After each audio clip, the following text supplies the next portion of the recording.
Today we're going to read Curious George. Curious George visits the library. If you enjoy this story, please remember to like and subscribe. This is George. He was a good little monkey and always very curious. Today George and his friend, the man with the yellow hat, were at the library.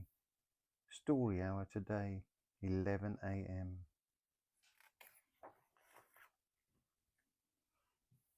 George had never been to a library before. He had never seen so many books before either. Everywhere he looked, people were reading. Some people were reading quietly to themselves. But in the children's room, the librarian was reading out loud. Children's room.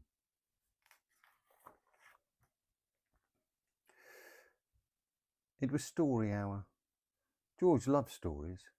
He sat down while the group of children to listen. The librarian was reading a book about a bunny. George liked bunnies. Behind the librarian was a book about a dinosaur. George liked dinosaurs even more. He hoped she would read it next.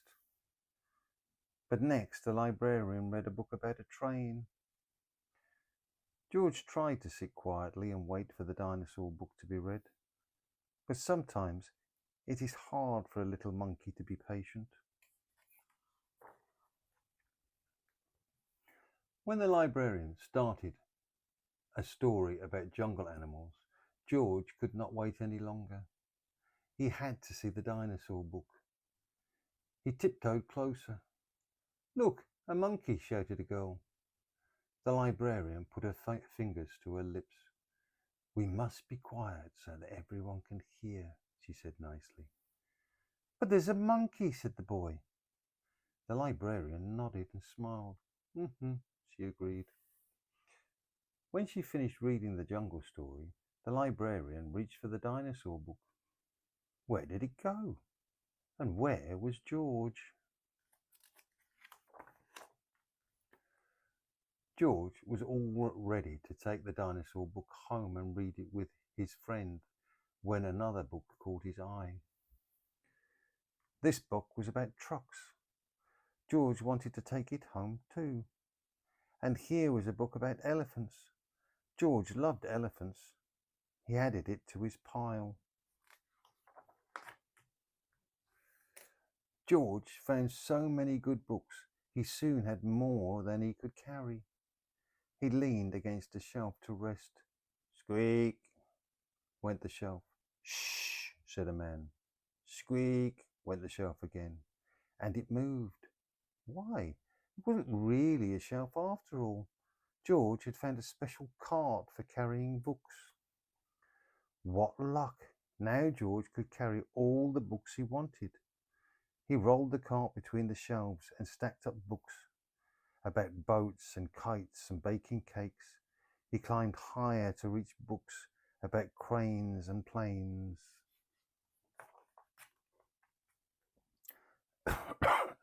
At last, George had all the books he could handle. He couldn't wait to head home and start reading. And right in front of him was a ramp leading to the door. George was curious. Could he roll the cart all the way home? Down the ramp George went. The cart rolled faster and faster. "Stop!" a librarian volunteer shouted. "Come back with my cart!" But George was too excited to listen. The cart was picking up speed and George was having fun. Until, crash! George and the cart ran smack into a shelf of encyclopedias. Books flew up into the air, and so did George. He landed on a big pile right between O and P. "Oh no," moaned the volunteer when he saw the mess George had made.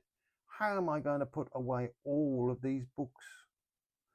"I'd like to borrow this one," said a boy from the story hour. "And I'll take this one," said a girl. With help from George and the children, the books were sorted in no time. Soon there was a small pile of George's favourites left. Would you like to take those books home with you? The volunteer asked George. Then he took George to a special desk and helped him get his very own library card. George was holding his brand new card when his friend arrived with a stack of books of his own. There you are, George, he said. I see you're all ready to check out. George and his friend gave their books to the librarian. She smiled when she saw George's pile. I was wondering where this dinosaur book went, she said. It's one of my favourites too. The librarian stamped the books and handed them back to George. With his books under his arm, George waved goodbye to the volunteer, the librarian, and the children from Story Hour. Come see us again, George, the librarian said, waving back. Enjoy your books. And he did. The end.